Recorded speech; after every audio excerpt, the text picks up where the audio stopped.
You're listening to the Bored to Death Bingecast, talking TV shows and movies in easily digestible chunks. Welcome to the Bored to Death Bingecast.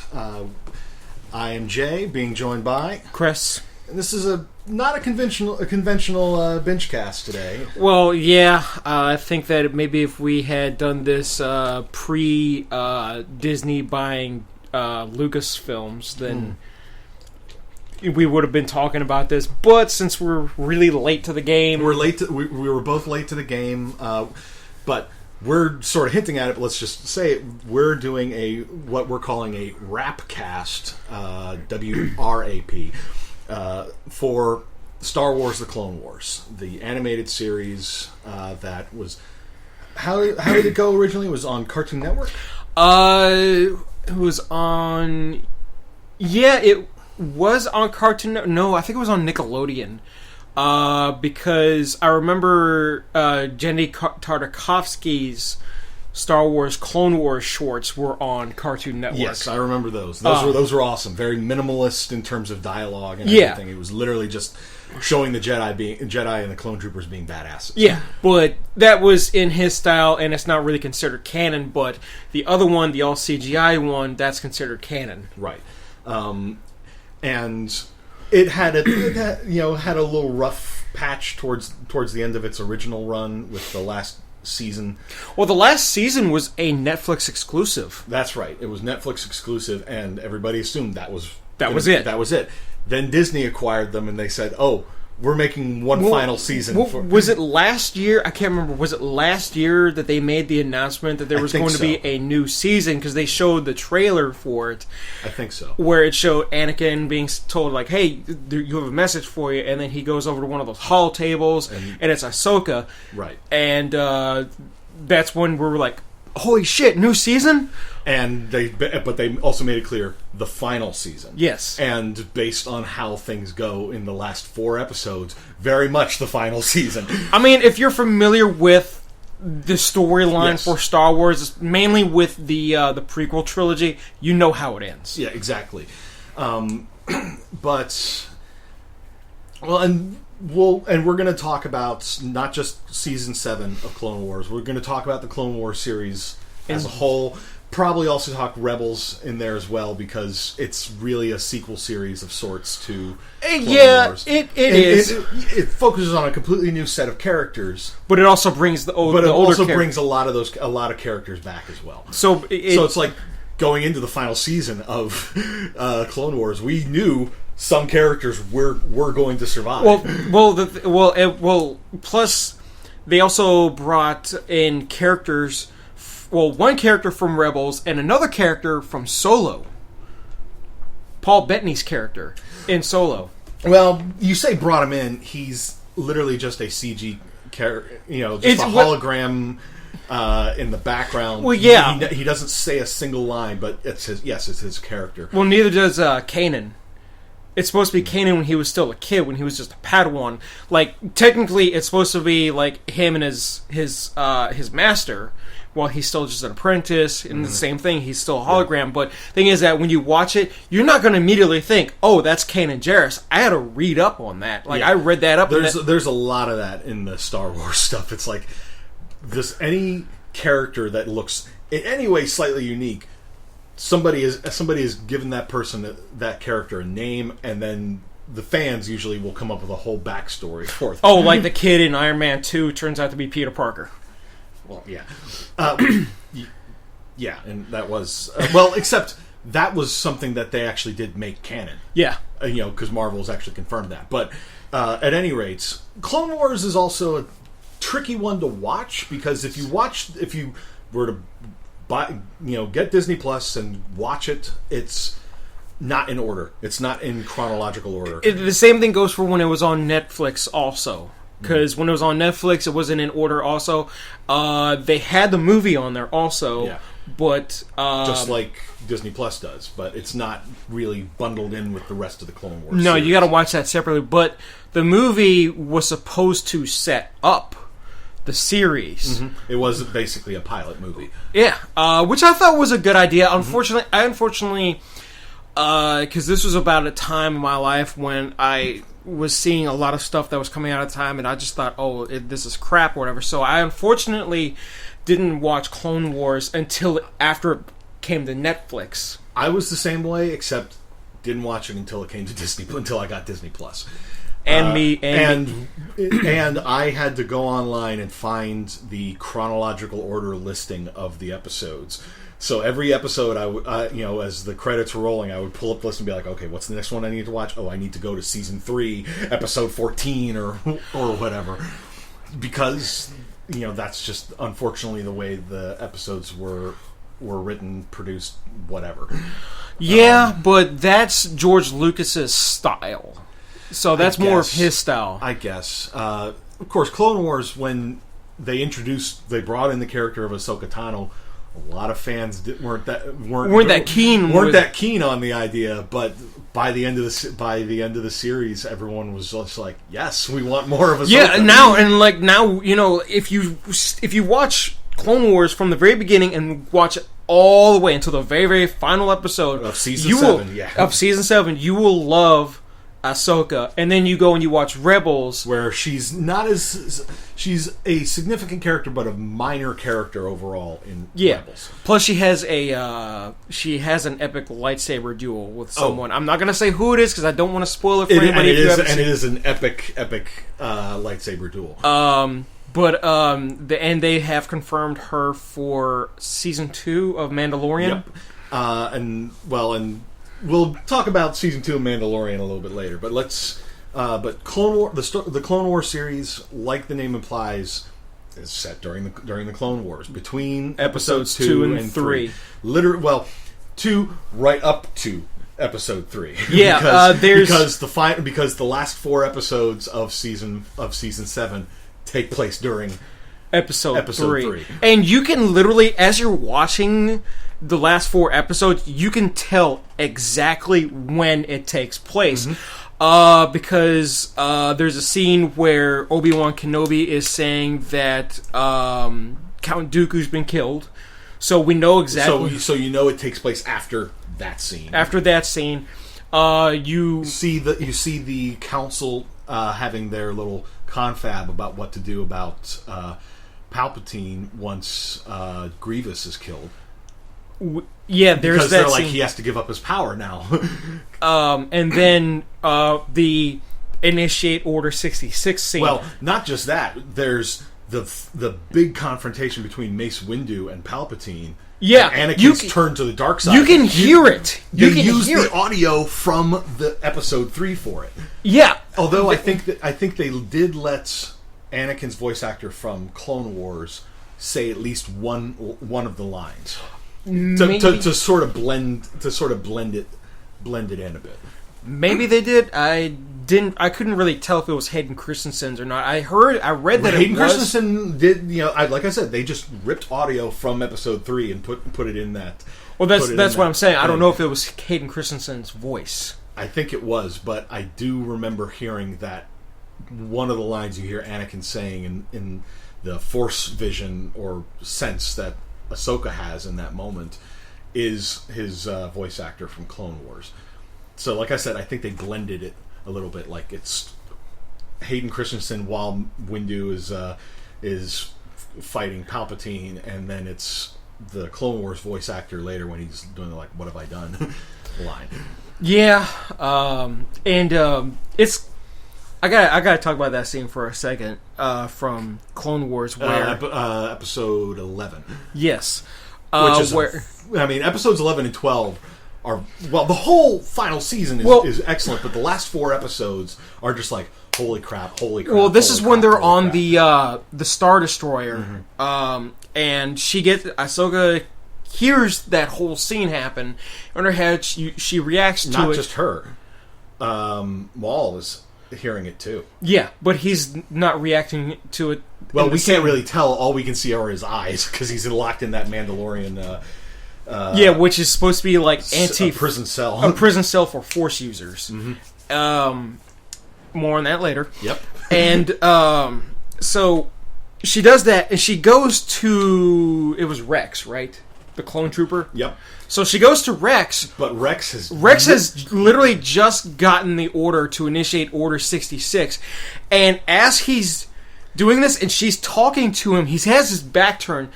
He drops his helmet. Well, first off, his hand is shaking. His hand is shaking because he's trying to resist it. Well, and you know what makes it why he's resisting it even more? Just before he got Order 66, he and Ahsoka had had a quiet little moment where she was like, all throughout her entire Jedi career, she was fighting in a war. You know, from the moment she became Anakin's Padawan to that moment, she'd been doing nothing but fighting in a war. And Rex basically is like, well, if it hadn't been for the war, I wouldn't be here. Kind of thing, and they basically reaffirm their friendship in that moment, and then he gets the call, so he goes off to take it, and then she has the Force vision of Anakin helping kill Mace and turning to the dark side, and he drops the helmet, turns around, points his... Now, as this is happening, behind her, the other clone troopers that are on the bridge are surrounding her. Now, the thing that I kind of it probably messed her up a little bit is the fact that all these other clone troopers had painted their helmets to look like her, essentially look like her face, with the orange skin and the white designs that she has on her face. Yep. The whole Togruta or however the hell it's pronounced, her species. Yeah. They're all, and I want to get back to that later. Just about the clone troops and everything, but continue. But so anyways, he turns around, points his blasters at her. She's like, "What are you doing?" And he says to find the clone Fives. To go find Fives, who was killed in the previous season. Because something went wrong with... I don't know that it was his chip. It was another clone trooper's chip had basically had gotten damaged or something, and it caused him to kill his Jedi, his Jedi commander. Yeah, and Fives, because this guy had been his friend, is trying to find out what was going on. Finds out something about 66, but he doesn't know what it is.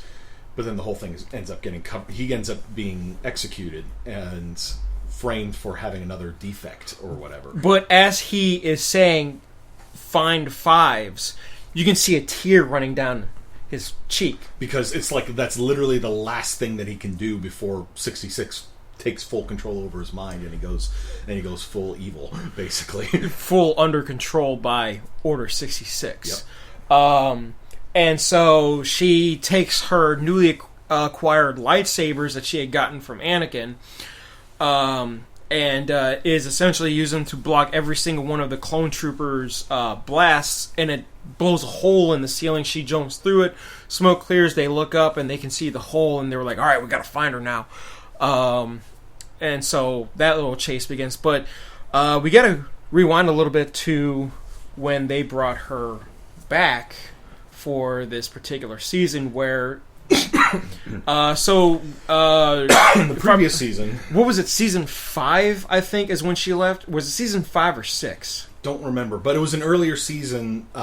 She basically grew disillusioned with the Jedi Order. Well, because she was framed for a murder of a prisoner, which was committed by another Padawan, and she ends up getting assistance from Count Dooku's former apprentice, Asajj Ventress, and she ends up getting her name cleared, and they say, okay, well, you're welcome to come back, and she says, just like, you guys didn't have my back at all while this was essentially is what it was, and she was just like, you just immediately assumed that I just went bad. You didn't try to investigate at all. So she walks away, and we literally do not see her again until the final season. And the first thing we see her doing is literally just trying to get by with really no understanding of how Coruscant works outside of the Jedi Temple. The Jedi Temple and the parts of it that she has seen. She doesn't know anything about the Undercity and all the rest She of it. is essentially on what looks like one of the Imperial speeder bikes from Return of the Jedi. And it's about as effective then. And it's let's just say she flies upside down at one point in time and is hanging by the handlebars. Yeah, well, I don't think it was one of those. It was an even cheaper thing because it was literally all. Well, like I said, it was kind of like the speeder bike. Yeah. So anyway, she crashes. She's like, "Hey," she says, she falls in with these two sisters. A mechanic and a grifter, which I'm fairly certain they did this. I'm fairly certain they did the smuggling thing on the side. Yeah, because at least the older sister did. Yeah. So they go to the planet from Solo. Kessel. Yeah, they go to Kessel. But we don't just see the spice mines. We got to see the good part of Kessel, where the cartel basically lives. Where they get to live in the nice part. In a palace, literally. So they're like... And I appreciated that they showed that Kessel isn't literally just this shithole. This shithole. And, Kessel looks completely different in the canon than it was depicted in the what is now Star Wars Legends stuff, where spice was something that had to be mined in complete darkness. I'm not familiar with a whole lot of the Legends stuff. That was when I was still reading a lot of the Legends novels, or at the time as it was called, the expanded universe, before Disney was like, yeah, no, none of that's canon now. Yeah, but certain characters proved to be so popular that they had to bring them in. Thrawn. Yep, that is one. But at any rate, they go to Kessel. So they go to Kessel to get the spices, and as they're leaving, and they go to deliver it, and they're doing the whole hyperspeed thing. They're like, this is a bad idea. No, we need to do this. Yeah, Ahsoka's like, Ahsoka is fine with it until she finds out that they're delivering it to the Pike Syndicate. And she's like, the Pikes, you don't screw around with the Pikes. They will basically kill you and take your stuff, literally just because they feel like it. You don't deal with the Pikes. And she's trying to convince them this is a bad idea. They'll take your ship.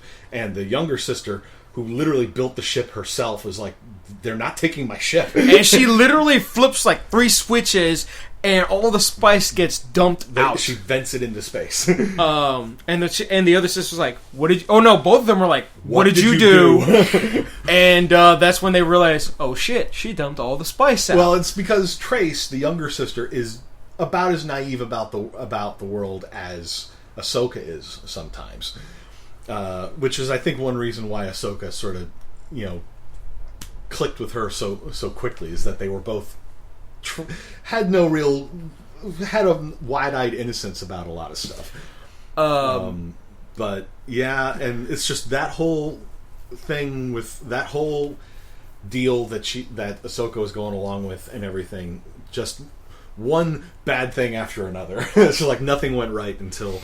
Yeah, like they try to pass off this like, oh hey, here's your spice containers. What's the code to unlock them? Oh, we gave that to you already, but we're going to go ahead and go and take our credits. Bye. As the hatch is closing, they go and they blast open one of the crates, opens it up, and there's nothing inside. And then they basically just sort of lock down the ship, dock lockdown sort of thing. So it's like tractor beam. And she's like, oh, wow, I thought that was in there. Oh, man, I'm sorry. I think they tricked you. Sorry, you might want to go talk to them. Yeah, they're literally trying to bullshit their way out of it. Of course, it's not working. They're not doing a very good job at it. And a lot of it is down to Ahsoka is trying very hard not... Because she finds out the two of them don't really like Jedi. For a very specific reason. Very specific reason, but... and so she is trying not to reveal her past as a Jedi. She does use the Jedi mind trick on one of the Pikes, and it almost works until one of the other Pikes blasts open the crate, and then they're like, wait, click, lock it down. So they tell them like, oh hey, if you let us go, we can go and get you your spice, and then come back. So they go and they get the spice, but they have to trick the dock workers there to give them this new spice, so that way they can take it. Meanwhile, a fight ensues with them and their what looks like a Gorn. Star Trek reference. No, those are. There's a name for that race. I forget what they're. It's Bosk's race, I think. Yeah, you're right. Something that starts with a T, but yeah, they're lizard people. They're lizard people, and they're big and strong. Yeah. Also, so that usually they work for bad people. But at any rate, well, yeah. Look at who hired Bosk and Empire. So they end up beating him, and I think that because this was a Disney Plus exclusive, so they didn't have to worry about censors or anything like that. They were able to essentially show this guy falling to his death. And yeah. It was great, and in the later parts of that 4-episode arc, because essentially season 7 is split into 3 movie length arcs. The first 4 were the Bad Batch. Yeah, which sort of an independent storyline focusing on the clone troops, and specifically they rescue a clone troop that we assumed had been killed in an earlier season. Turns out no, he was still alive and had been pumped for information by the separatists. And they basically team up with a bunch of misfit clones. The titular Bad Batch. It's like the one clone he was the big hulking looking guy. He wasn't a dumbass. He was just big, strong, fear of heights, heavy weapons guy. Yeah. Then you had the tech guy. You had the sniper. You had the leader, who I swear looked like he was based off of Rambo. He was. It's because of the red bandana. Yep, and that's and he was the tracker. The one guy is strong enough to lift one of the transport ships.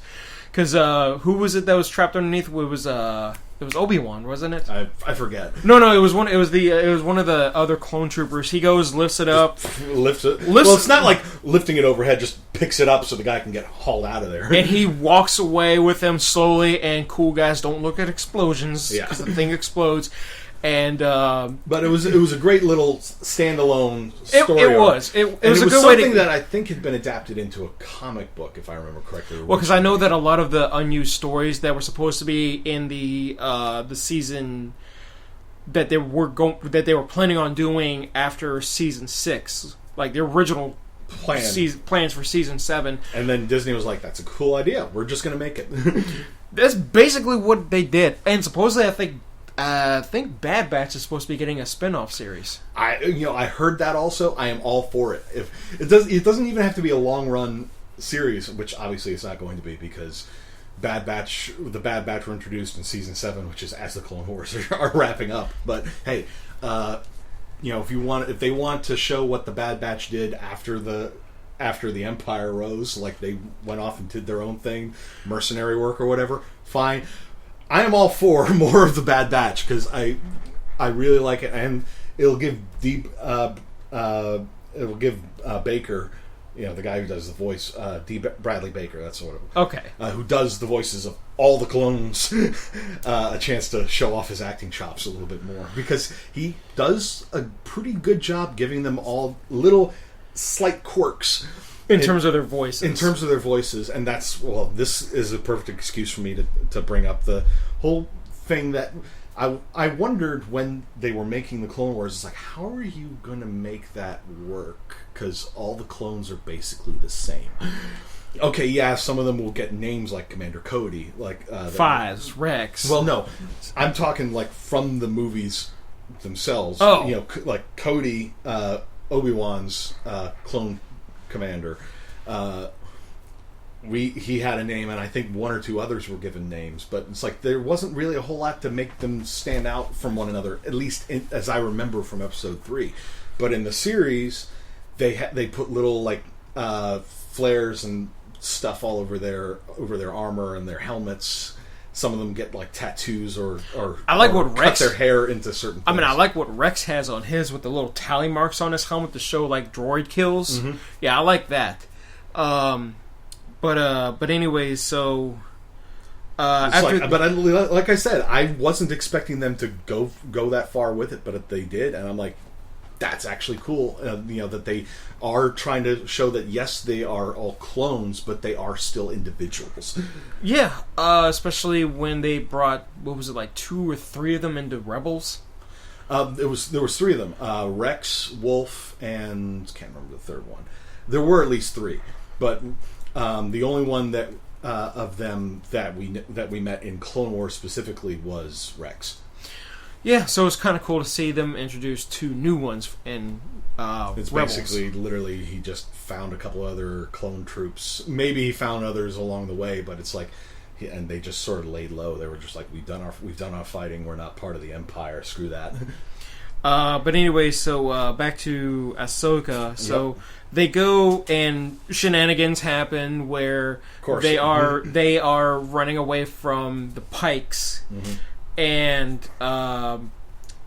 they're like, "Oh, we need to get back to our ship. Where's our ship?" So Ahsoka hops up on top of like a roof, and it's funny because I think like the entire time you're supposed to be looking down at the 2 sisters as they're talking. Meanwhile, Ahsoka is just like wandering around on top of this roof. You can still see her, and it's supposed to be like a side view.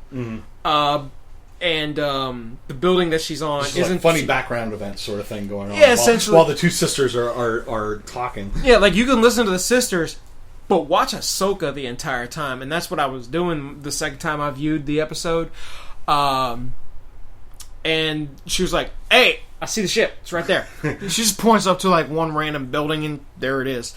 Well, also Force, so she probably was like there. Plus, I don't know. Anyway, so they're like, "Oh, well, how are we gonna get up there? We'll climb." Well, and eventually, she does have to expose her Jedi powers to them, and basically. Let's talk about why the sisters don't trust the Jedi.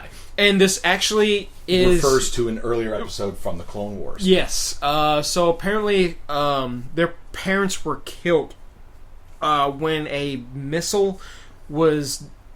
One of the Jedis had to essentially deflect a missile in another direction, and the missile specifically from the episode when Zero the Hutt is being. Like his bounty hunters have basically busted him out and they're trying to escape. One of them being Cad Bane. Another character that we both would like to see show up in future Star Wars. That was the guy with the Spurs. Nobody argue with me on this one. I will argue with you on this one. Spurs could have been Boba Fett. Why would Boba Fett be wearing Spurs? Why not? Cad Bane is the closest thing to looking like an actual cowboy in the damn... Like, he literally looks like he came out of a Western. Here's the thing. Neither of us will be disappointed if it's either of those 2 characters. If it's Cad Bane, you'll be happy. I'll be like, that's cool. And if it's Boba Fett, I'll be happy, and you'll be like, that's cool.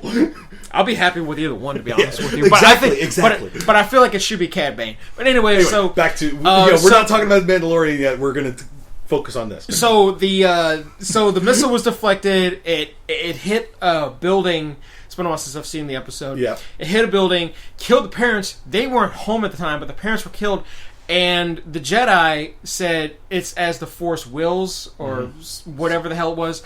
And so ever since then, they've had a heavy, heavy dislike for Jedi. It's like, because to them, the Jedi just came across as cold and impersonal. It's just sort of like, well, that sucks. Sorry. It's like, oh, hey, my bad.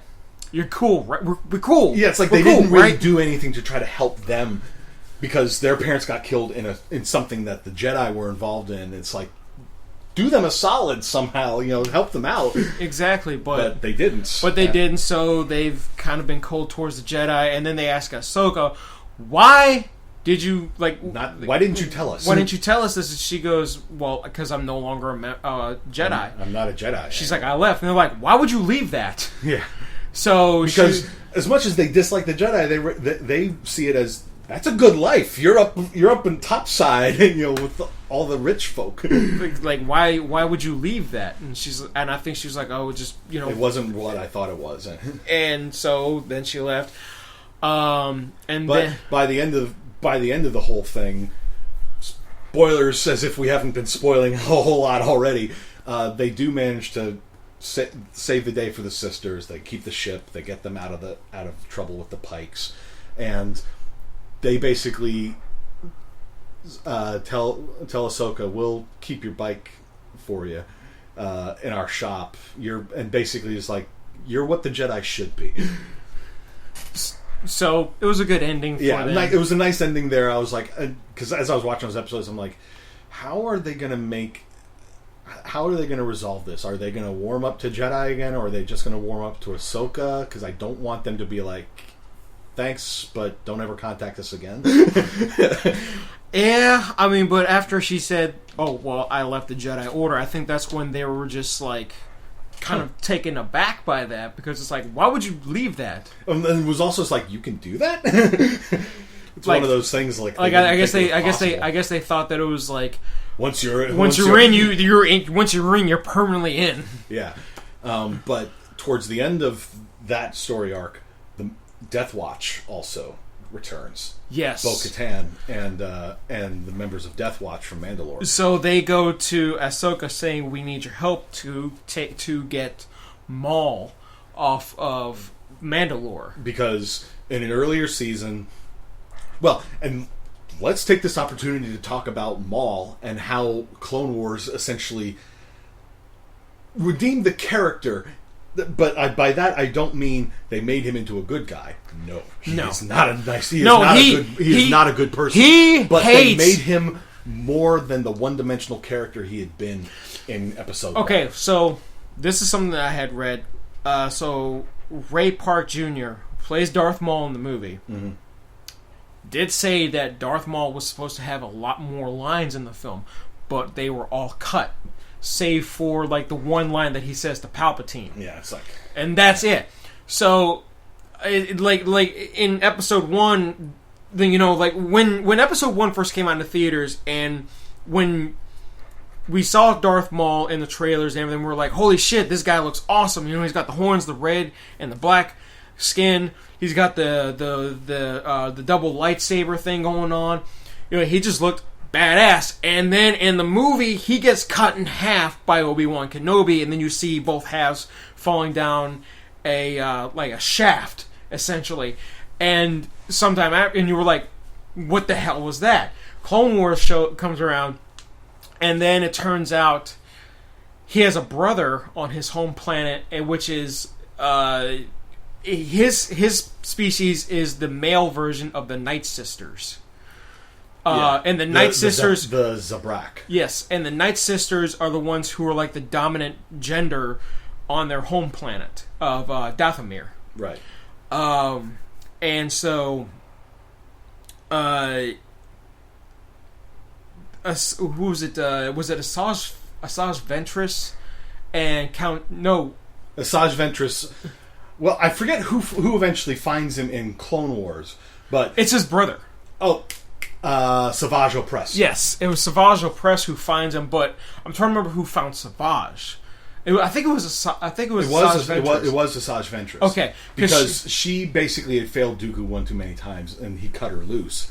And thought he'd killed her, but she survived. She escaped, went back to Dathomir, and basically the Night Mother or whatever her name was... basically, it was just sort of like, screw them. We'll make our own Sith Order, essentially. And so she gets told to go and find Savage's brother. Well, she gets told to find Savage and to basically kind of like take him in, strengthen him up or whatever, because train him. They basically like weed through like the males to find out which one of them is the strongest through like a series of tests. Savage came out on top, and so they used their magic to make him bigger. Make him swole. make him bigger and a lot more dangerous. So Come to the dark side, you'll get ripped. So the dark side, Jim. I don't think the Night Sisters have anything to do with the Sith. Anyways, I didn't say Sith. I just said, "Come to the dark side, you'll get ripped." So she gives him this like necklace or whatever, and is told, "Use this to find your brother." And she shows him an image of Maul, and he's like, "Well, where do I look?" She's like, "You gotta go where the necklace tells you." So he literally goes on this journey to find him. Finds him on this like junk world. And he's basically gone insane. He's gone insane. The spike's on his head because this is a number of years after he had been killed in episode 1. And he's got these, like, badly like crewed together, like put together, like slapped together like scrap spider legs, and he's gone horribly insane at this point. And Sam Witwer, God bless him, he went all in with everything when it came to Maul. All right, so I gotta say this: Darth Maul was put together rather perfectly by having Ray Park Jr., who is a martial artist, do the physical work while Sam Witwer does the voice. Well, actually, Peter Serafinowicz did the voice in Phantom Menace. Sam Witwer did the voice in basically everything. He had one line in Phantom Menace, so I'm not going to... Exactly. But regardless, Sam Witwer, yeah, he went like full ham during Maul's crazy period. They eventually took Maul back to Dathomir, I think. Where they healed him, gave him a new set of legs, but these were still like robotic. They were still they were still robotic, but they were, what's the best way to describe, goat-like? Okay, yeah, makes sense. Because it's like one of those ones where it's like two knees essentially. Digitigrade or whatever it's called. Ultimate Doctor Doom, for you who have read the Ultimate Marvel comics, you know what I'm talking about. So anyways, they do that, they restore his sanity, Devil legs. They restore his youth, essentially. Or they at least restored his health. I wouldn't say youth. They made him healthy again, they restored his mind, and they said, okay, go and find the person who did this to you. So he takes his brother out to... But he's not so much. Yes, it's like he is somewhat obsessed with getting revenge on Obi-Wan Kenobi, but he also recognizes that he was being played by Palpatine and Dooku. Yeah, so he dropped the Darth part, which I still call him Darth Maul because it sounds cool. I can't just call him Maul. But regardless, throughout the rest of the series, he was just referred to as Maul. Yes. So, there may have been one or two times when somebody who hasn't realized that he is no longer affiliated with Darth Sidious, somebody might refer to him as Darth Maul, but otherwise he is just Maul. So he and his brother essentially go on like a killing spree, essentially. Mm-hmm. And they're actually being hunted down themselves by Obi-Wan Kenobi. Mm-hmm. And which is exactly how Maul wants it. And Anakin Skywalker, where... I remember they were talking to somebody who was like a witness to the whole thing, or I think Maul and Savage let this person live because he wanted them to tell the Jedis. Well, and we see that happen many other times where Maul tries to lay a trap for Kenobi, and it never quite works out for him. And you know that Maul was in trouble at one point in time because he had a part of one of his legs cut off by Obi-Wan Kenobi during a lightsaber duel, and then they like disappeared off into space, and then like however many episodes later, it turns out Dark Watch found them and gave Maul a new set of legs, but these ones look essentially more normal. Yep. You know, more human-like. Yep, and Maul also shows he is not just a from the moment he gets introduced in Clone Wars, you find out he wasn't just some brute. There was a pretty damn brilliant mind that just needed to get put back together at first. But once he, got his sanity back, he then started orchestrating stuff. Putting together the Shadow Collective.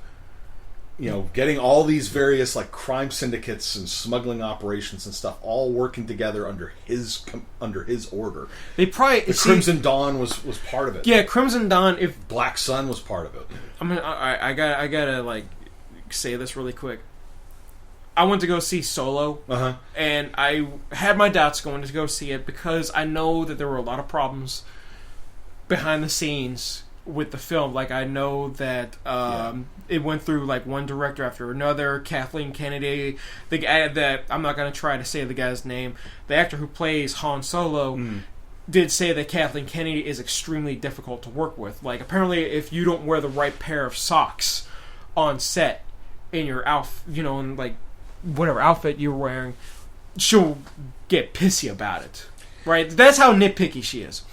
I mean, I get to some extent. I get it. You want to make the movie as good, as perfectly with all the details as possible. There's a limit.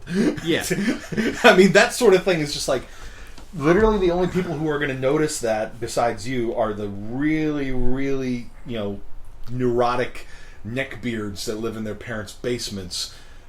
And you don't. If you try to please those fans, you're not going to be able to pull it off because they live for finding something wrong with what you did, and then they use that as an excuse to explain why everything else sucks. Fortunately, that is true. So anyway, not just Star Wars fans who are like that. Anyone, any fandom has those ones, and you never try to please them because you just can't do it. It's impossible.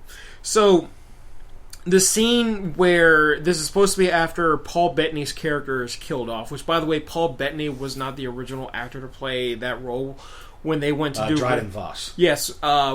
I don't know who the original actor was, but he was unavailable to come back for reshoots, so they just cast Paul Bettany and reshot all those scenes with Paul Bettany. He did a great job. Paul did a great job with it, and after his character gets killed off, and what's her face from Game of Thrones, the one who's Han's love interest, I can't think of her name.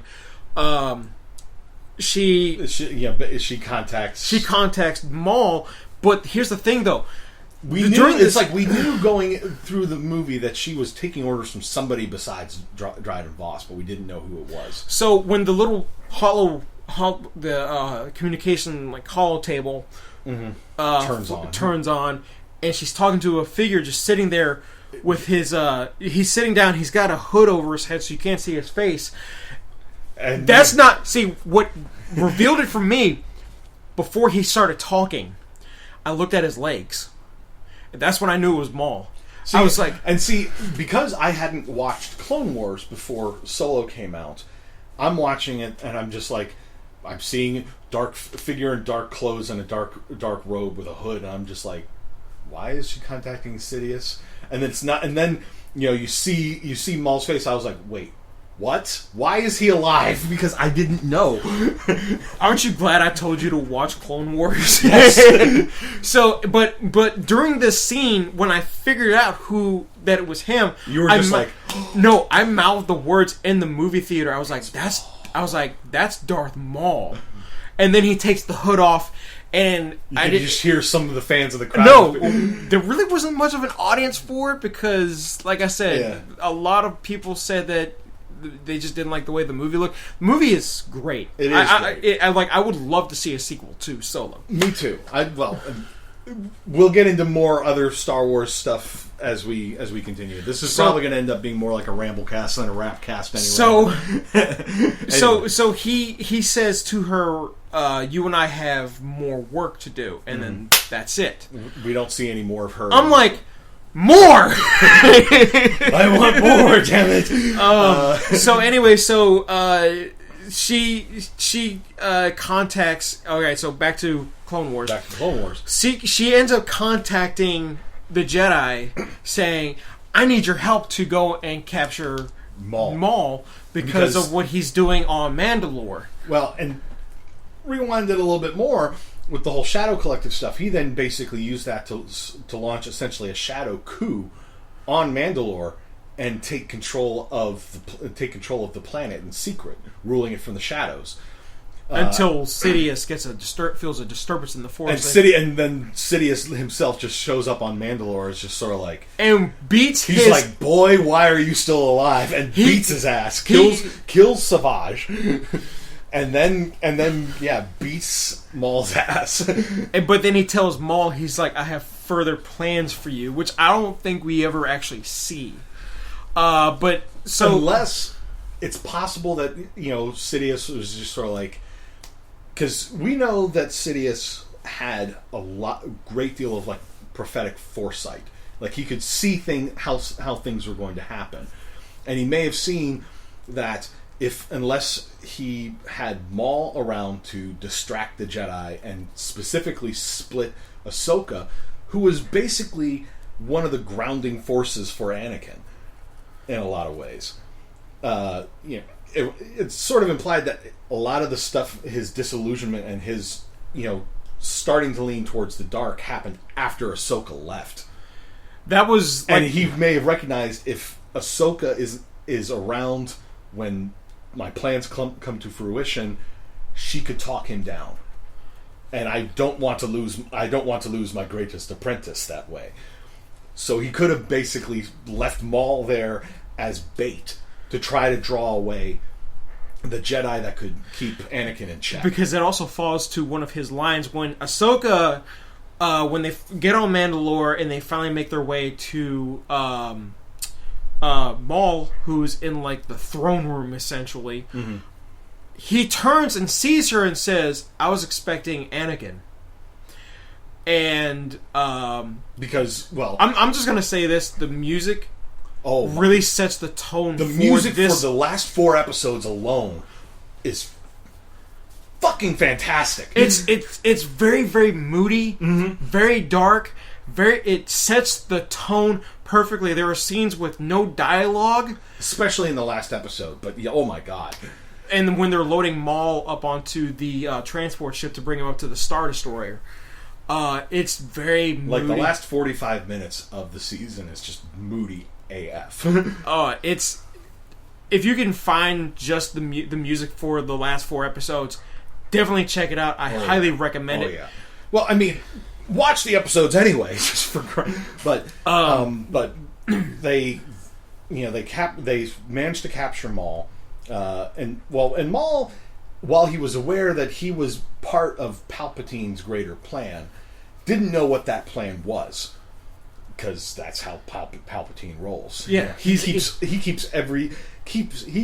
his hand close to his chest. Doesn't reveal what all of his cards are. But he reveals to Ahsoka. He says that Palpatine has essentially been grooming Anakin to be his next apprentice. And she's like, "No, Anakin would never do that." He goes, "No, he will." Except he doesn't say Palpatine specifically. He says Sidious. Because I don't know if Maul was aware of who Palpatine really was, or who Sidious really was, I should say. Probably not, thanks to that cloak that he was always wearing. But there was another scene where Obi-Wan and Anakin are like, Senator Palpatine was captured by Count Dooku, and we need to go save him, but we have to go and stop. But if we don't, it's like, but we have to leave now if we're going to get to Mandalore to stop Maul from escaping, essentially. Yeah. So this shows when it takes place during Episode 3. Well, just before Episode 3. Because Episode 3 opens with Anakin and Obi-Wan going to rescue Palpatine. And a great opening scene. Oh, yeah. So there was... That basically tells you that episode, where that takes place, just before Revenge of the Sith. It essentially leads into it, but the rest of it is literally a side story to Episode 3. Mm-hmm. So, like, how you would want to... Ahsoka and Rex and the clone troop and that group of clone troops all basically go to Mandalore to help Bo-Katan and some of the Mandalorians fight off Maul and the Mandalorians that had sworn allegiance to him. And so the clone troopers and Mandalorians working together was an epic thing to see. Oh yeah, because when Ahsoka ends up losing both of her lightsabers, and Maul is still using his. And they get knocked away. She doesn't lose them because she still has them on the ship later. Yeah, but anyway, so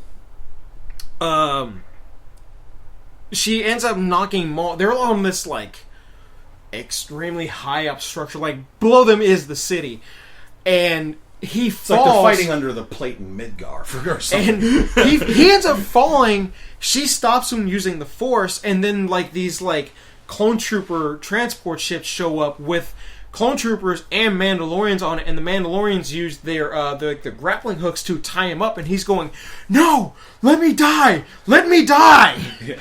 Yeah, he's just like, if he can't have, because everything he had orchestrated to try to draw Kenobi to him.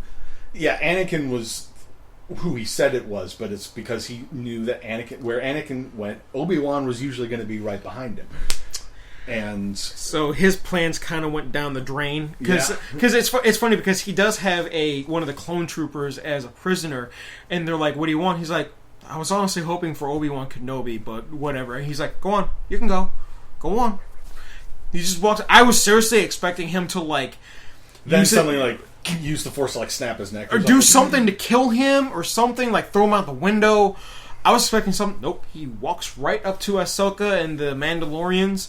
And they're like, "Are you okay?" He's like, "Yeah, I'm fine. Sorry, he got all the information out of me. I couldn't help him." They're like, "You're fine." Yeah, because he essentially did to that clone trooper what Kylo Ren did to Poe Dameron at the beginning of Episode 7. And Rey. Yeah. Well, he tried it on Rey, and it didn't work. So that was a nice little callback. Callback / call forward, essentially. To there was a lot of call forwards in Season 7. Because there was that, and then there was the bit later when Ahsoka is trying to find the chip in Rex's head, and she's doing, she does the Guardians of the Wills chant. She's saying, "I'm one with the Force. The Force is with me," and she's doing it over and over again before he starts to say it. She locates the chip, and then has the droids basically cut it out of his head. So he's walking around through the rest of the episode with a bandage on his head. And then later in Rebels, he still has the scar. I gotta rewatch Rebels now.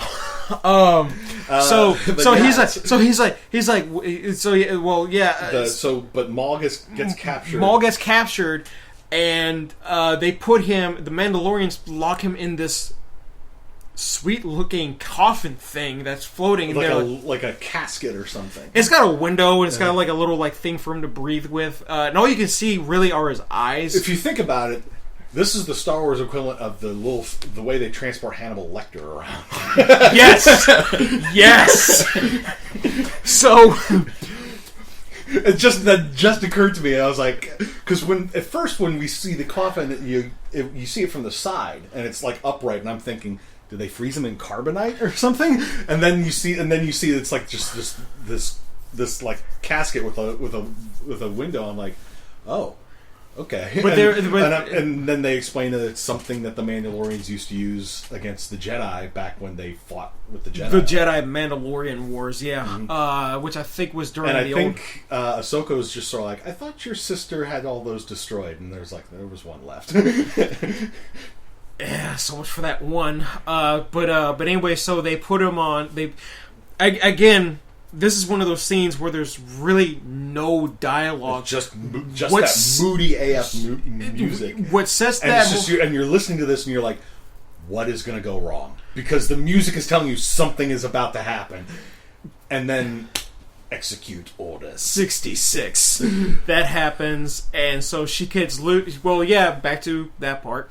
She gets loose. She manages to escape. She manages to escape, and she goes to Maul's holding cell. And they've literally just put the casket in the cell and then locked the cell. He is in a cell, essentially. It's more like one of the cell. It's like the cell that Princess Leia was being held in, but with a force field instead of a door. So she goes and essentially knocks out because she doesn't want to hurt any of the clone troopers, which I understand.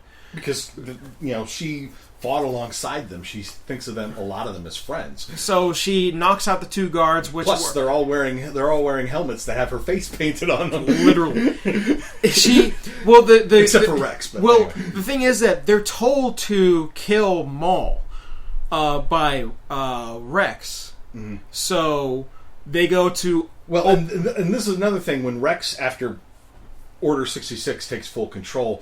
They basically explain how the clones were basically conditioned to understand what that meant. That it means that the Jedi have turned traitor against the Republic and must be executed. That wasn't something that was really conveyed in Revenge of the Sith when it happened. It was just execute Order 66, and it's just like, okay. And then you see a massacre.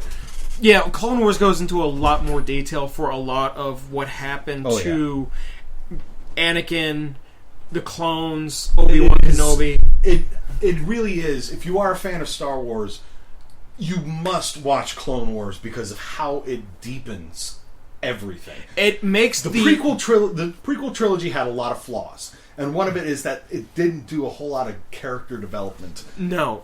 and that really needed to be done to explain why Anakin turned to the dark side the way he did. All we saw in Attack of the Clones was his mom got killed. Mm-hmm. And then in episode 3, he's trying to find out, because he keeps getting these visions of Padme screaming, and he doesn't understand, and dying. And so he's talking to Palpatine. Yeah, we all know. We don't need to recap that, but we all know how it goes. Uh-huh. So, she goes and sets Maul free, and she explains to him what's going on. You're just a distraction. So it's like I just need you to distract the clone so that way I can get out. He's like, okay, and then he proceeds to go on a killing spree. Imagine the Vader scene from the hallway scene from Rogue One with Vader. But Maul doesn't even have a lightsaber. No. And it doesn't matter. He's literally ripping shit off the walls. He is intimidating as fuck when he rounds that corner and the clone troops are just retreating, shooting, and he's ripping panels off of the walls, using them to block the shots, cutting heads off. Oh, that was dark. They don't show it, but you hear like a slicing motion, and then you see helmets falling to the ground. There was the one panel that he threw at one of the clones, and it was like lodged into the wall, and you just see the clone's body slumped over it. Well, you hear the slicing motion sound there too, and then he gets that one clone's arm ripped off by the door, and then he goes and takes his communicator. Yeah, because you see him walking around with it afterwards. Just and so then, like interesting. So that's where they're so trying to. He goes to the engine room. He goes to the engine rips room. it apart. He literally walks in there, and like you have all these clones in there shooting at him. He's just like, bye, throw you to the side. I'm going to punch your helmet off, use it to block a couple shots, chuck it at this dude's head. And then he looks over at like the two, like the ion engines that are on the sides here, and he just proceeds to force them down. And I'm just like Starkiller, eat your heart out. Well, Starkiller managed to rip a whole Star Destroyer out of the air. He pulled this one out of hyperspace, and then fell into a planet. I'm sorry, moon, because for whatever reason the moons have atmospheres in the Star Wars universe. There are moons in our solar system that have atmosphere. It's not necessarily one that we can breathe. No. The point still stands. Anyway. So it's Star Wars. It's fantasy that just happens to be in space. So that's what I try to keep telling people.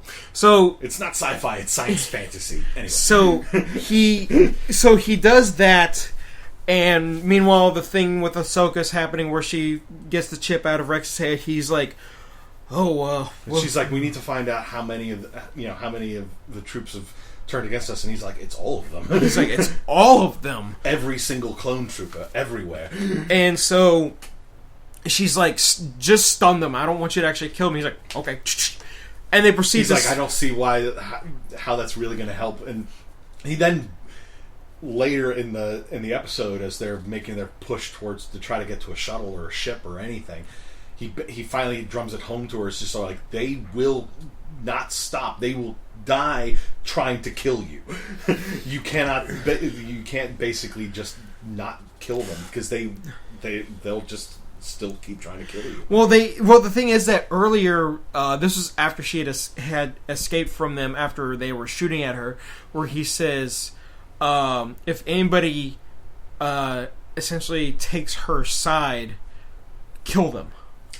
And so he is essentially taking her side, but at the same time he's still holding her at gunpoint, because she's like, all right, let's see if we can trick them. And meanwhile, but then Jesse, the other clone trooper that was given a name in the episode, is like, kill them both. He's like, kill them both. And so she's reflecting. Meanwhile, he's stunning.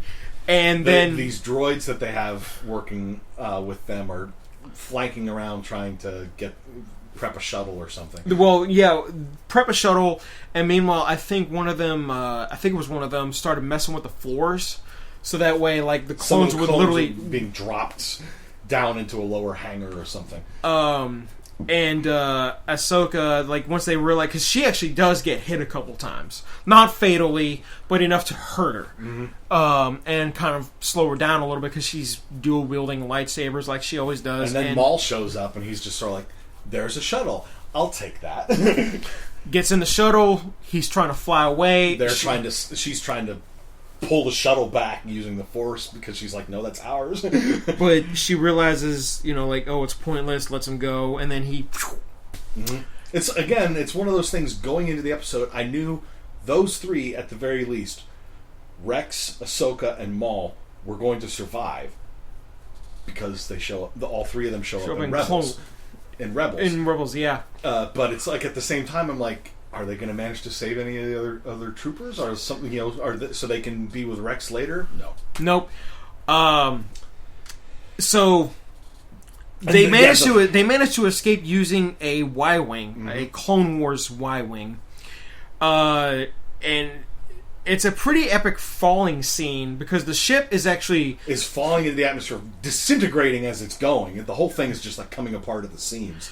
And so they managed to get out. Maul don't mess around when he's like, I'm going to rip this ship apart to pull it out of hyperspace.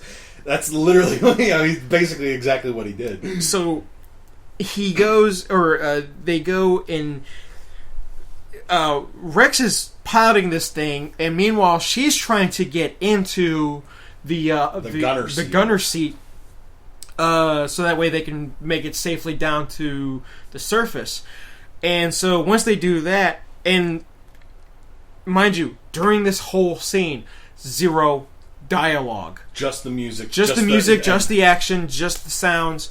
It is. Like, the last bit of dialogue that you see are, like, the two, like, commanding officers on the Star Destroyer right before there, because this is one of those, like, dual bridge Star Destroyers from the Clone Wars.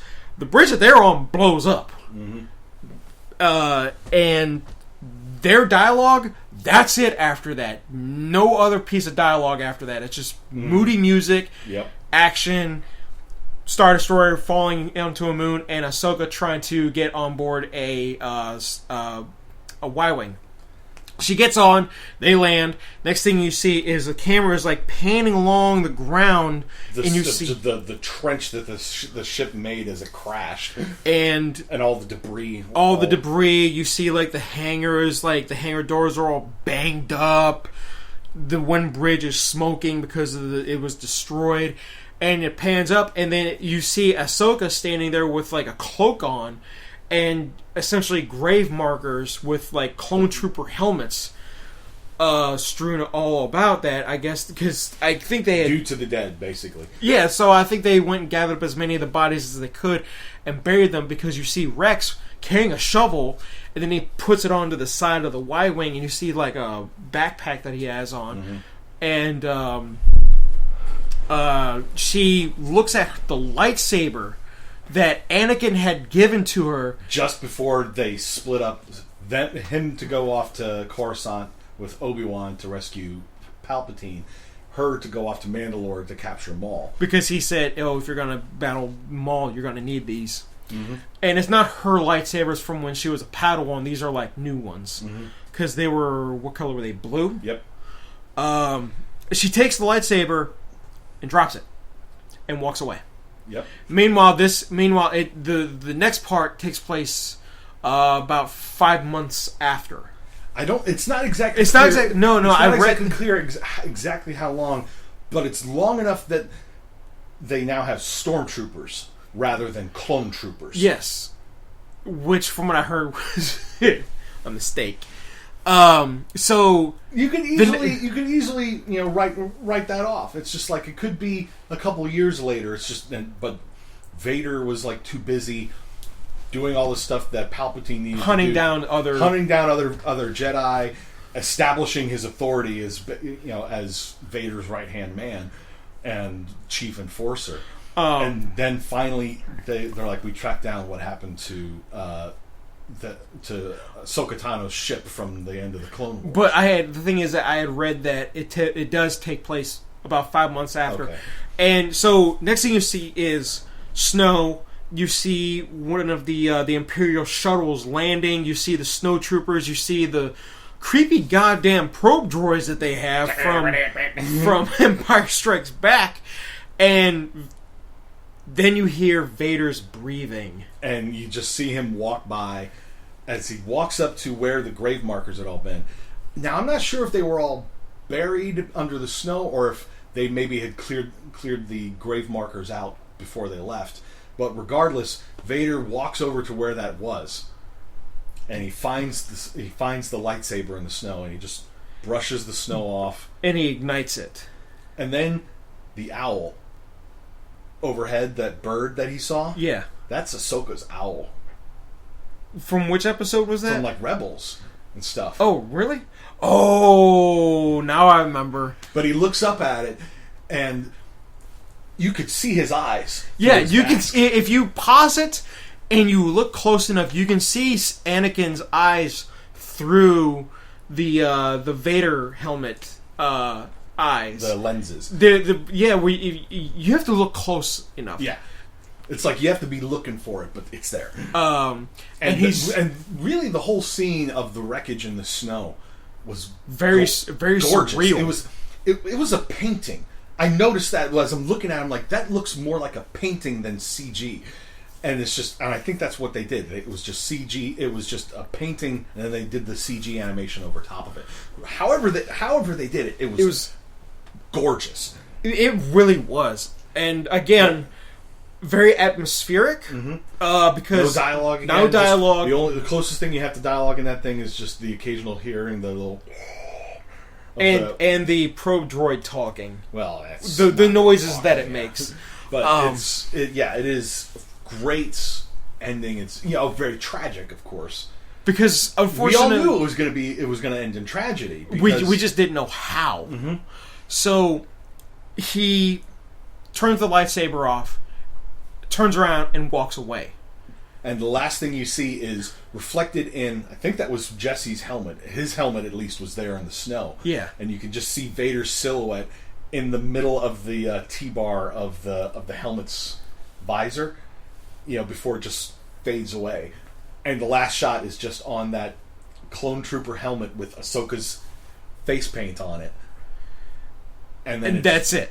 Cut to black, roll credits. End of Clone Wars, right there. It again. If you are a Star Wars fan, and you have Disney Plus, you should absolutely watch Clone Wars. Try to find the chronological order of episodes if you can, because I feel like it makes much more narrative sense to watch it that way. But once you get to like season 6, I believe, it no longer jumps back and forth, and you can just watch it straight. But regardless, should absolutely check it out. It is fantastic. I recommended this to Jay because he had not seen either Clone Wars or Rebels.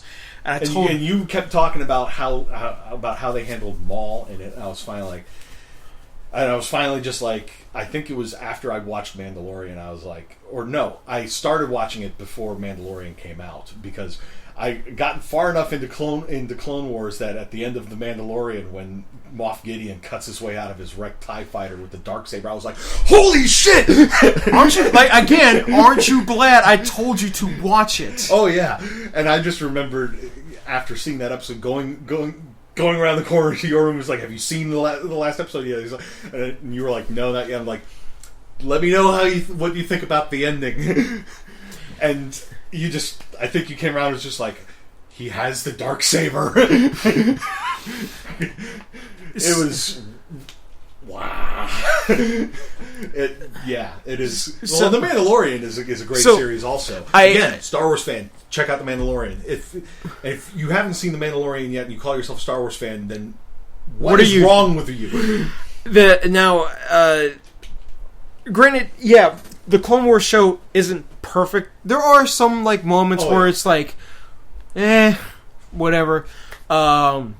There's one episode where Anakin. Most of the episodes that focus too much on Jar Jar, I think, are weaker episodes, because the character is just way too much of a clown to really be.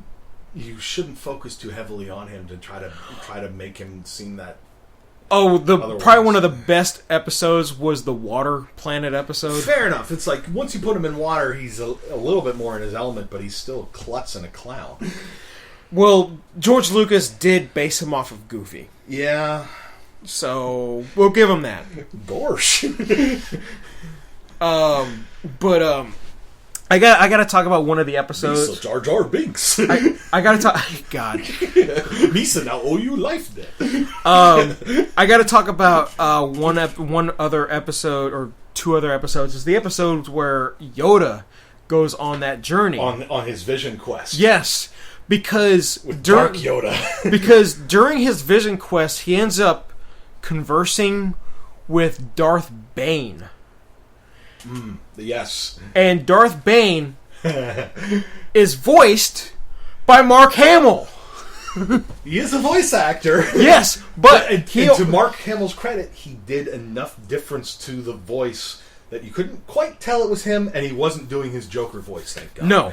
So, the thing is, he honestly... I've seen like clips of, like, I think it was one of those Watch Mojo videos where it's like top 10 Mark Hamill voice acting roles, and as I'm listening to it, I'm just like half of these all sound the same. Way too many of them had a trace of Joker in there. You should hear his Chucky voice. I need to check that one out too. Anyway, with Darth Bane, yes. Mark openly admitted that he knew nothing of Darth Bane or his significance to Star Wars lore. His son explained it to him on how important Darth Bane is. And he was like, oh. So this was something that I actually I ended up reading about. So Darth Bane was the one who Palpatine. The rule of two. Well, no, Palpatine. Remember when Palpatine was sitting with Anakin during that like weird opera-looking show thing in Episode 3, right? And he's telling him about a Sith Lord who could restore life. Darth Plagueis. Yes. So Darth Plagueis is the one who knocked up Shmi Skywalker.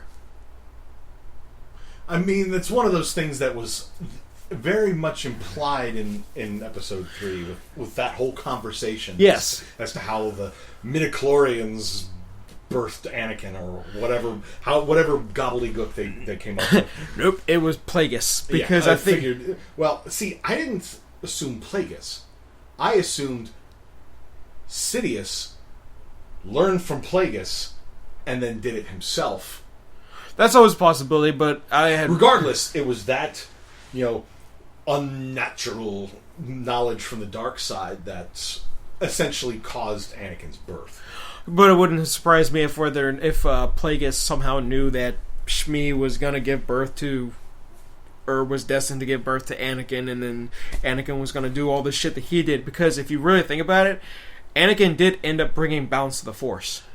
Just took longer than everybody expected. And not the way they were expecting it to. Well, actually, if you're assuming that he brought balance to the Force by turning to the dark side, Lucas himself said no, that's not what it was. By the way, it was him killing Palpatine at the end of Return of the Jedi that restored the balance. And but yeah, so Clone Wars definitely I heavily recommend. Once you've watched Clone Wars, go and watch Rebels. So this is another great series. So this is something that I'm going to recommend for you to do.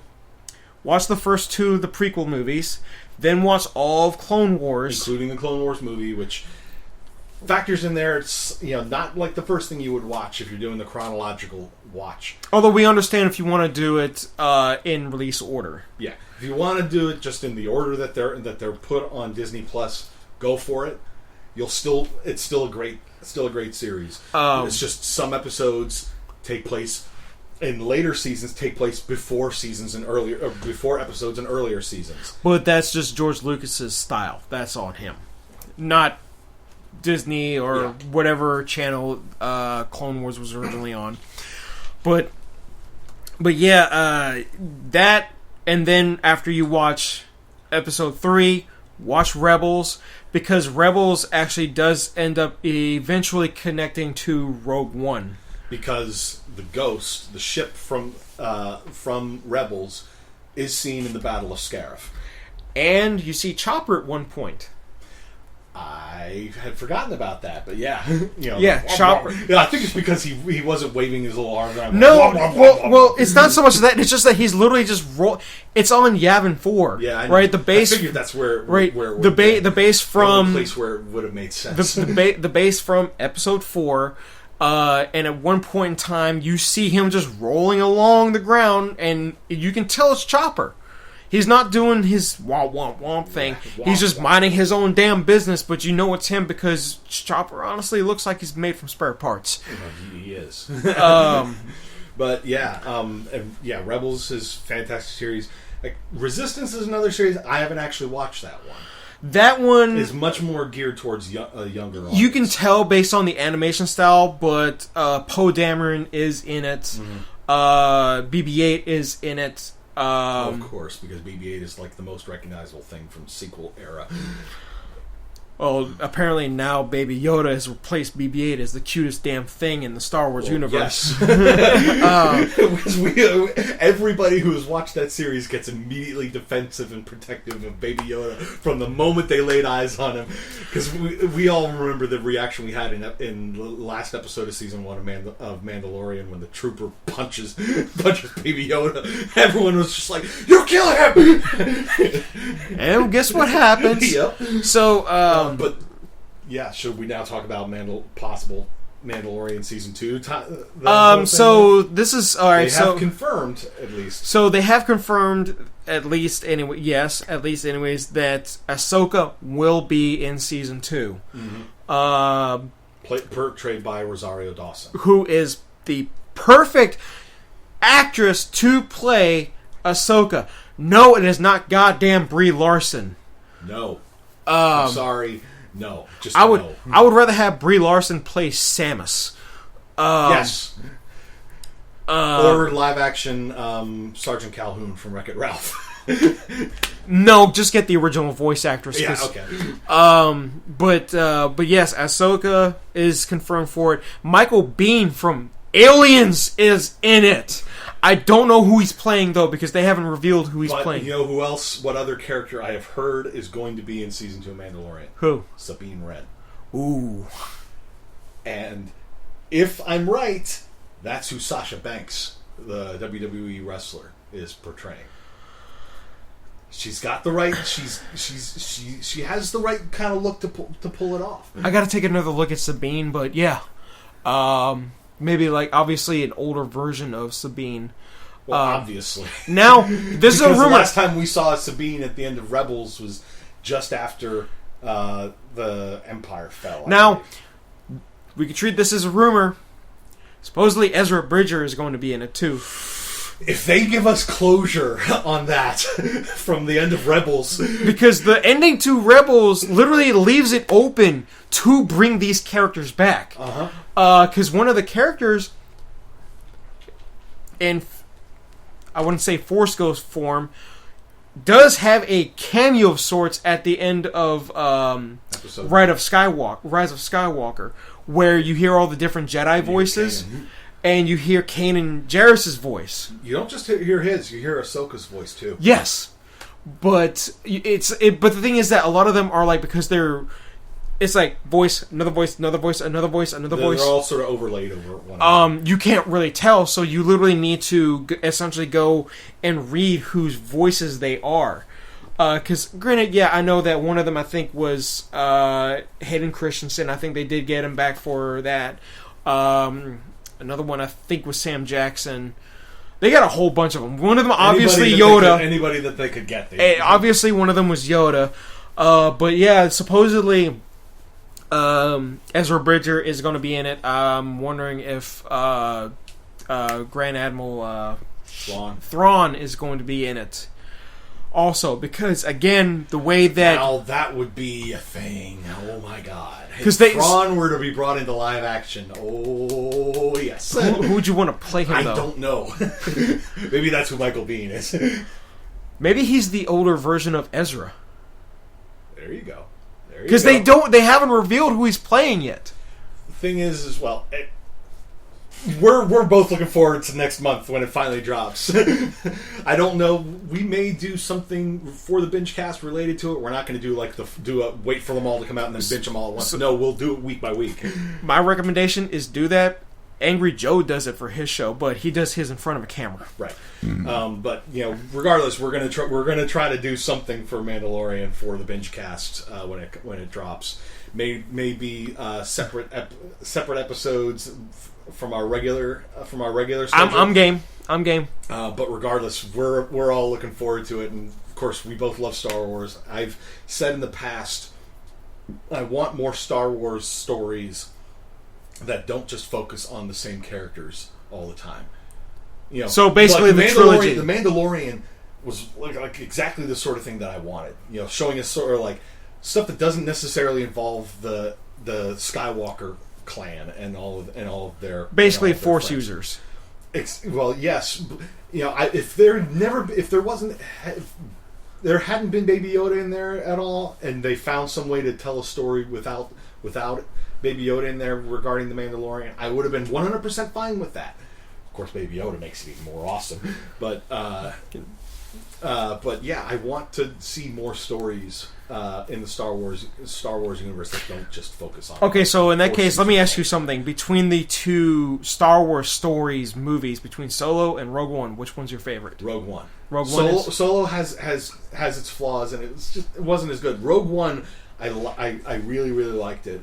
It had essentially something of a sad ending because all the characters we got to know over the course of the movie all died. But I love how you can pop in Rogue One, and when that ends, immediately pop in Episode 4.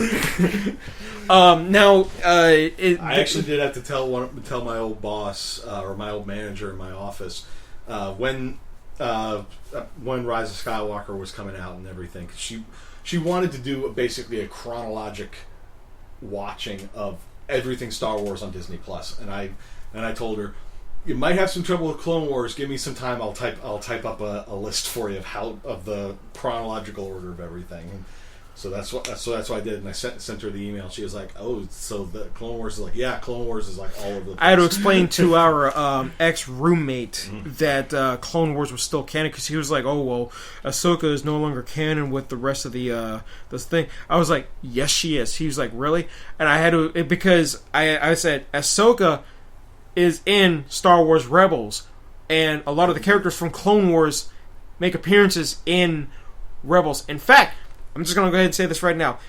Rex is in Return of the Jedi. Yes. He's the old soldier with the gray beard. Yes, that is Rex. Because in the last few episodes of the last season of Rebels, he gets that outfit. Yes, he is seen wearing the Rebel outfit that you see him wearing in Return of the Jedi. If you don't believe me, Google it. Yes. I did that when they announced that, and I was like, hold on, there was a clone in Return of the Jedi, and I'm sitting there at work. I had to stop working, and then it was like, and lo and behold, there he is. Yep. But yeah, so we're coming up on an hour and a half of talking here. I think we should probably wrap this up. But yeah, it was a very good ending to the Clone Wars series, the last season. Depressing, but we knew where this was going. Yes, that's the thing. We knew where it was going, and it wasn't the destination; it was the journey. Exactly. And that's how a lot of the sort of prequel stuff, not Star Wars prequels, but prequel stuff in general, needs to be. It's like you may know where it's all going to lead, but you don't know how you're going to get there. And that's the part where you can make it work. Where you have to make it work is throwing in those little curveballs and showing off, showing that sort of thing, and basically maybe showing how we got here. Yes, I just want to know, why did it take so long to do this season?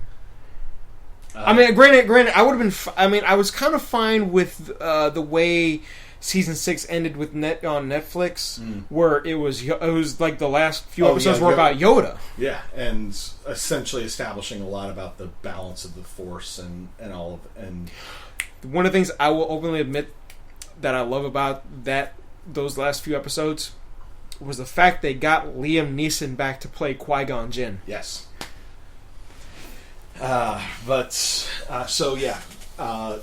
Clone Wars, very good series. I think one reason I was reluctant to watch it for so long is that I've just sort of felt like it was just never going to be as good as anybody said. I think I know the reason why. It's because the prequel trilogy left a bad taste in your mouth. It left a bad taste in everyone's mouth. But anybody who says that they like the prequel trilogy, I personally feel you are just in denial. But yeah, it's just no disrespect to anybody that does love it. It's just I really don't like the prequel trilogy. But this makes it better. This makes it better. Yes. Honestly, when Disney had taken over the Star Wars franchise and they basically said, yeah, the prequel trilogy is all now non-canon, I'd have been like, great! How are you going to fix it? But they said, nope, that's still canon, and I was like, all right, fine, we'll just... But Clone Wars definitely salvages so much from it, with the way they tell the stories and the little details that they put in there about stuff. Like there were the two clone troopers that met the little Twi'lek girl. Yeah. And at the end, and then when we see them in a later season, one of them has her face drawn on his helmet. The episode where R2-D2 and 3PO had their own episode, where it was like a bunch of like misadventures that they have, and where they end up on like a random ass planet after ending up on a Y-wing, and they're on this planet, and their internal power drains, and so they both shut down, and then they're eventually found by the clones, and they were like, what are you guys doing here? And 3PO was like, oh, it's such a long story. And he's like, all right, well, tell us later. We got to go. Now, I want to say two of the things that I love the most about the show, and this subtle things. Number one, the Jedi fortune cookies. At the beginning of every single episode, they have the little quotes. Yes. Now, the last 4 episodes do not have those. It literally says something like Star Wars: The Clone Wars. Star Wars: The Clone Wars. But it's in red. No, the first episode for the last 4 episodes does the ding, ding, right? The usual stuff, right? The usual Star Wars intro. But then the rest after that, they don't do that at all. The fortune cookies. It really does feel like the last 4 episodes, especially, should not even have the episode breaks in between them. No. Just take those out and just let it run as one full 2-hour episode. I've been fine with that. I'd have been fine with that for all 3. You know, if heck, Disney, if you're listening, I know you're not, but if you're listening, make that an option. You can just cut the episode intros and stuff out completely, not just so we have to pick up the remote and click a button to make it happen. Just literally just something you can toggle on and just leave it. Also, put this on iTunes so I can buy it, because I'm trying to make a Star Wars playlist, and like what you said. So when you're at work, you can just literally have them playing in your ear or whatever. Yes, yeah, basically. And because I made a playlist. And you've done it for everything else, so you just want that. You want this season. Yes. The other thing that I like is the opening narrating, because it's like an old-timey it's like a propaganda, like a newsreel, propaganda newsreel. It's like Anakin Skywalker is fighting Count Dooku on this planet. Meanwhile, battle over Geonosis. Exactly, like that's one of the things that I love about the Clone Wars series. They did it very, very well in terms of like how they were telling the stories, and also doing these opening narrating, like again, like what you said, the propaganda stuff. Because it's like all the other little recurring characters that keep popping up over the course of Clone Wars. Zero the Hutts, or Cad Bane, and some of the other bounty hunters, but also Hondo. Yes, love Hondo. I want him in a live action thing. Have him show up in Mandalorian season 2.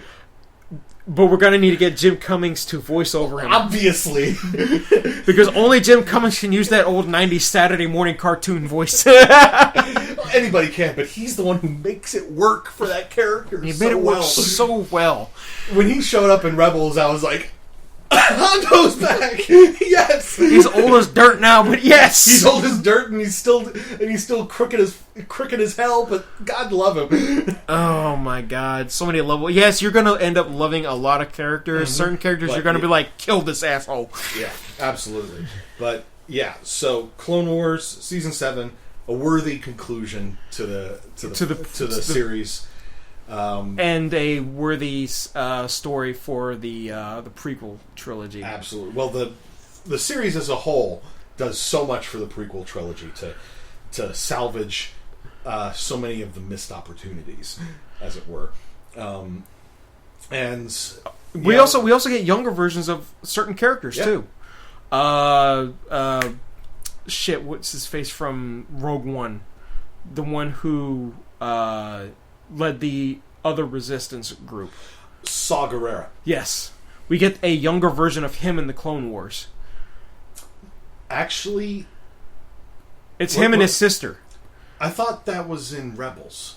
No, he's in Rebels also, but we get a younger... No, the version of him that's in Rebels... You're right. Is the one that leads into Rogue One. He's starting to get the wild mane of hair, and he's got some of the cybernetic replacements. And then the last episode that he's in, he disappears, and then you technically don't see him again until Rogue One. Until Rogue One. But the thing is that the last episode that you see him in Rebels leads into Rogue One. So I think that... and especially Saw Gerrera's stuff is another one of those things that sort of shows you how he ended up becoming the extremist that he was.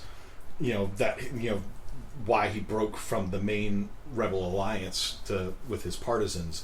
It's just sort of like they were like, you're doing stuff that we don't approve of, that we don't want to fight the war this way. And he's just sort of like, no, they need to pay, and this is how we get results.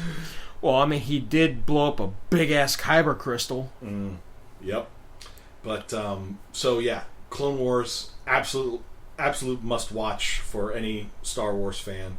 Then go watch Rebels, and enjoy that one as well. But I think that, unless you have anything... Tom Baker's in Rebels. Oh my God! Yes, the Bendu. That's right. Yes, another great force user thing. I'd like to see more of those. Technically, Star Wars has now had 2 of the Doctors. I know Mace Windu, Tom Baker as the Bendu. Sorry, who was the other? David Tennant. Which was his character again? Do you remember the episode in Clone Wars with the younglings? Where he was showing them how to build lightsabers. He was the droid. That's yes! Right. I forgot. I forgot about that. Talking of that episode, that planet, Ilin, has shown up in other Star Wars stuff. Yeah, it showed up in the more recent game. No, not just that. That was Starkiller Base. Really? That was Starkiller Base? Oh, they messed that planet up. Well, the trench that the Starkiller laser was housed in, that was a big-ass kyber crystal, wasn't it? That's where the Empire got a lot of kyber crystals, yes. Well, yeah, I know. No, I mean the Empire, not the First Order, the Empire. Yeah, I know, because you remember when... But more than that, I've heard rumors that Mandalorian Season 2 will go to Ilin. That might be the snow... The icy planet that we see him and Baby Yoda on. Because I heard... Which makes sense. It has ties to the Jedi. All the kyber crystals. So he's probably... It's like if he gets word that's like this is a place where the Jedi used to go with their younglings when they were getting trained. There you go. There you go. So we got distracted again. We need to wrap this up. There's too much. There's too much. There is just so much that we could go on about. But again, we've gone more than an hour and a half now. So yes, check out Clone Wars. Check out Rebels.